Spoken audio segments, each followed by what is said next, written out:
አልወዳትም እንጂ አልጠላትም። ደራሲ ሜሪ ፈለቀ። ክፍል 3።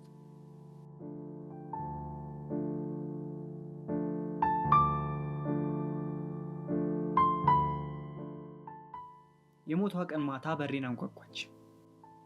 ተፈራርሰው ያበጡ አይኖቿ፣ የተንጨባረረው ፀጉሯ፣ የሚንቀጠቀጡ እግሮቿ የሆነ ነገር እንደተፈጠረ ገባኝ። ትዳሬን፣ ኤዲዬ፣ ፍቅሬን እንዴት እንደምወደው እያወቅሽ ምን ብበድልሽ ነው እንዴ የከፋሽብኝ? እስኪ ንገረኝ፣ እኔ ምንድን ነው ያደረግኩሽ? ከንፈሯ ይንቀጠቀጣል፣ እንባዋ ይከታተላል። አሳዘነች። ማታ አልጋቸው ላይ ሲወድቁ የኔን ስም እንደጠራባት ነገረች። ፈገግታ ያመለጠኝ። ይህን ነው ፕሩፍ ማድረግ የፈለግሽው?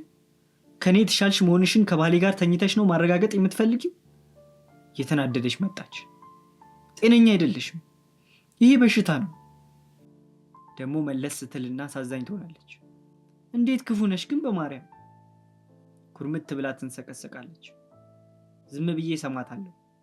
ስታለቅስ ምን ያህል ክፉ ሴት እንደሆንኩ ቃላት እየቀያየረች ስትነግረኝ፣ ስትናደድ 1 ሰዓት ያህል ዝም ብዬ ሰማኋት።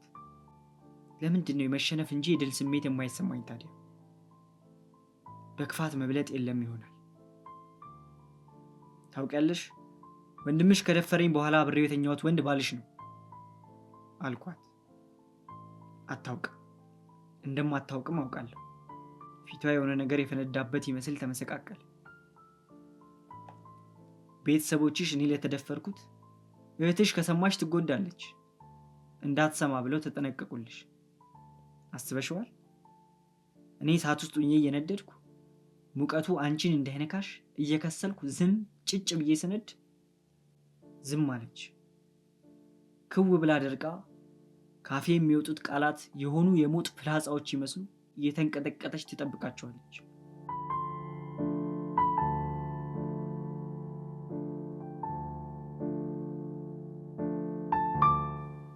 ሁሌም እንደዛ ነበር። የሆነ የተረገመ ቀን ቤታችን የመጣች እንግዳ በስማም ቁልጭ እናትሽን አይደል እንዴ? ነፍሷን ይማረው፣ ፀጉሯን እንዲህ ማስያዝ ትወድ ነበር እሷን ብላ የማውቅ የመሰላትን ቦምብ ከማፈንዳቷ ቀን በፊት ውይ ልጄ ደረቅ ዳቦ አትወድም እኮ ተብሎ እኔ ደረቅ ዳቦ ስበላ ለእቴ እንቁላል መሰራቱን በክፉ ተርጉሜ አላውቅም ነበር። እሷ ጎበዝ ተማሪ ስለሆነች ተብሎ እሷ የግል ትምህርት ቤት ስትማር እኔ መንግስት መማሬን ጉብዝናዋ የሰጣት ሽልማት ነው ብዬ ከማሰብ ዘልዬ አላውቅም ነበር።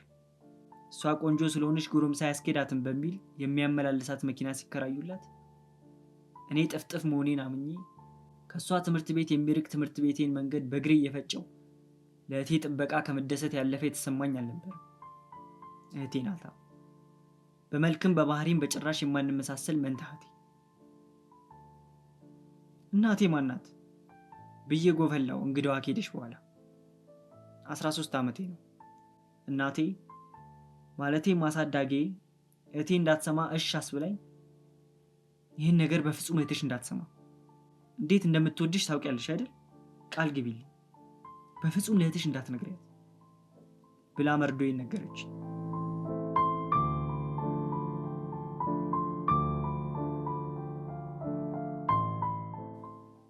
እናቴ እኛም ቤት ተከራይታ የምትኖር የቡና ቤት ሴት እንደነበረችና እኔን ስትወልድ እንደሞተች ነገረች። አሳዳጊዎቼ ልጅ የመውለድ ተስፋቸው ባዶ መሆኑን በዶክተርም በጥበቃም ብዛት ባረጋገጡበት ወቅት የኔ እናት እንደ ተአምር ከማን እንዳረገዘችው የማታውቀውን ልጅ ልታስወርድ ዱብ ዱብ ስትል ነው አሳዳጊዎቼ በደስታ እኔን ሊያሳድጉኝ ቃል ገብተውላት እናቴ ወለደች። እህቴ ከኔ ጋር ግብ ግብ የጀመረችው ገና ሳላውቃት ሳታውቀኝ በእናቴ ሆድ ውስጥ ሆኜ ነው።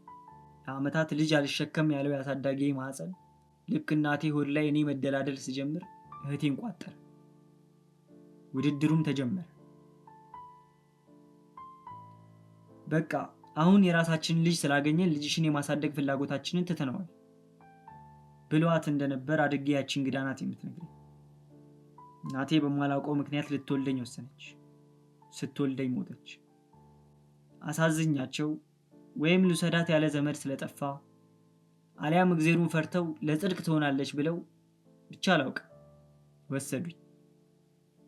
በወሩ እህቴ ማለትም መንታዬ ተወለደች። ቤተሰብ ያጣሁት እኔ፣ የኖርኩት ህይወት ሁሉ እንክትክት ብሎ የውሸት ካብ ሆኖ የተናደብኝ እኔ፣ የተዋሸሁት እኔ፣ እሷ ከሰማች ይከፋታል ተብሎ የምትጠበቀው እሷ።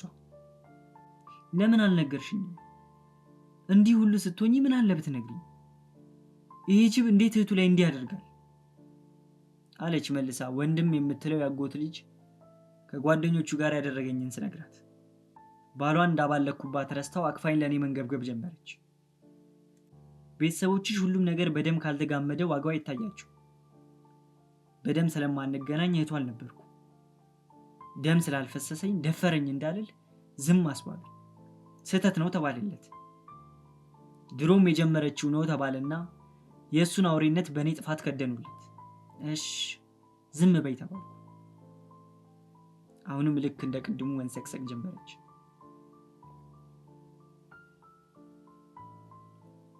በህይወቴ አንድ ነገር ይሁንልሽ ብሎ ፈጣሪ ቢጠይቀኝ ምን እንደምሻ ታውቂያለሽ? አልኳት። ምንድነው አለችኝ። ማድረግ የምትችለው ነገር ቢሆን አሁኑኑ የምታሳካልኝ በሚመስል ጉጉት። አንቺን እንዲያደርገኝ፣ አንቺን መሆን። ዝም አለች። አሳዘንኳት። ዝም አለች። እሺ እኔ ምን ላደርግ? እና አባቢን ልጣላቸው? ያ ደስ ይልሻል? ወይም እኔን እንደሚወዱኝ እንዲወዱሽ ልንገራቸው? ስራ ልተው? ስራ ባይኖረኝ ደስ ይልሻል? አብርሽን ብቻ ተይልኝ አትበይኝ።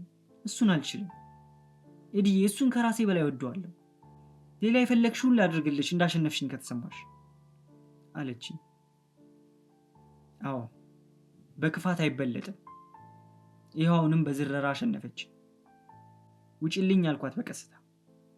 ውጭልኝ፣ ከህይወቴም ከቤቴም ውጭልኝ እያልኳት ለራሴ በቃኝ እላለሁ።